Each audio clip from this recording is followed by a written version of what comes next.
The final part of the Sandman saga is now on Netflix. Was this last episode worth waiting for? For one day every 100 years, Death is allowed to live on Earth, remembering what it's like to be human.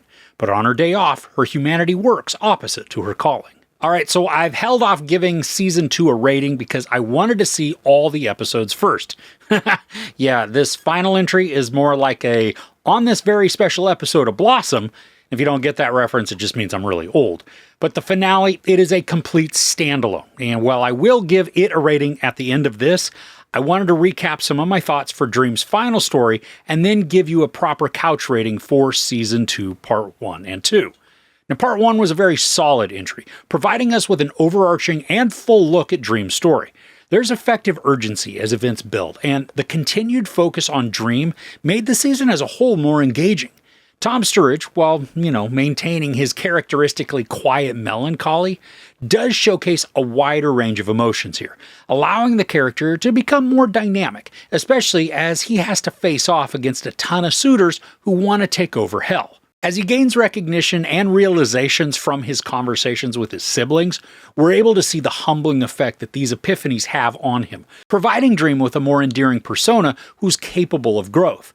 Now, the intersecting storylines, especially as they involve familial relations, pack a punch, thanks to effective story development that focuses in on the themes of guilt and regret, which then allows Dream to become relatable, almost human.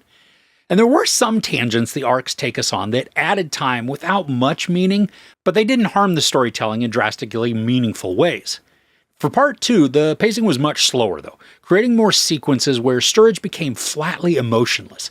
He wasn't this way through the entirety of Part 2, but it did happen enough to stand out, creating this more absent feel than one of melancholy or grief. While the first part was mainly focused on Dream, this latter half allowed us to look more at other players and how their schemes were hurting or helping Dream.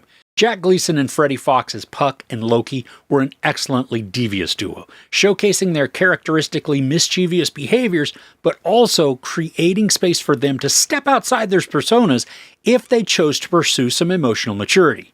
And the looming threat that's present throughout so much of Part 2 works to create this intense urgency that then builds to a sense of futility and defeat, piercing the sanctuary of the newly formed dreaming. I appreciate the continuing story arc that shows consequences for the spilling of family blood, whether done out of mercy or animosity. The repercussions, they still arrive. I think Season 2 is a solid story, narrowing the focus and giving us a character progression that's rich with purpose. While there are tangents that distract from the central arc, and then the emotionality of Dream diminishes greatly within the second part, this was still an engaging and worthwhile watch. I give Season 2 of The Sandman, Parts 1 and 2 only, 4 out of 5 couches. Okay, so now I'm going to briefly dive into the final episode, Death, the High Cost of Living. Like I mentioned right at the beginning, this is a standalone episode that focuses on Kirby Howell-Baptiste's death.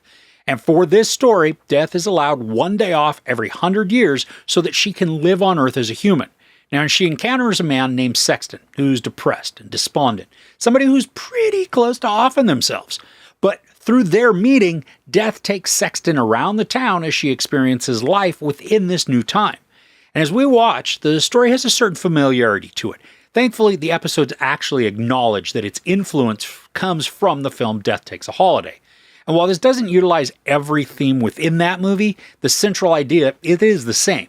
So we get to watch Death and Sexton move about the city, both experiencing emotional connections they would have otherwise missed out on had they not ventured out together.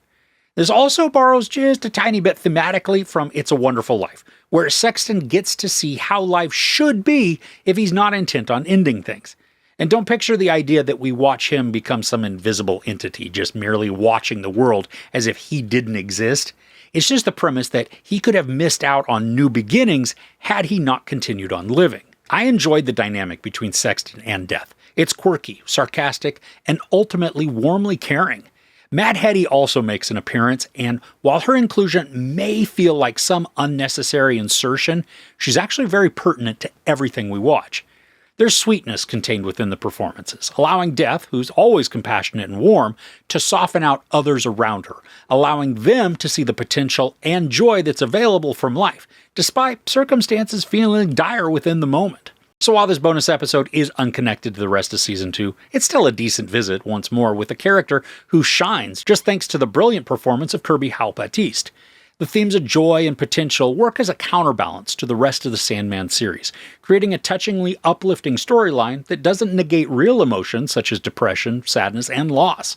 The episode progresses quickly and makes good use of its hour, neither rushing nor dragging, but instead delivering a sweet conclusion to the entire show. There is no sex or nudity, there is some profanity and some violence. I give the final episode of The Sandman 3.5 out of 5 couches. Okay, so what are your thoughts on the series as a whole? Now, I'm sure it's quite different between those who read the source material and those like me who just haven't. But I would love to know your thoughts, regardless of how you watched it, in the comments below.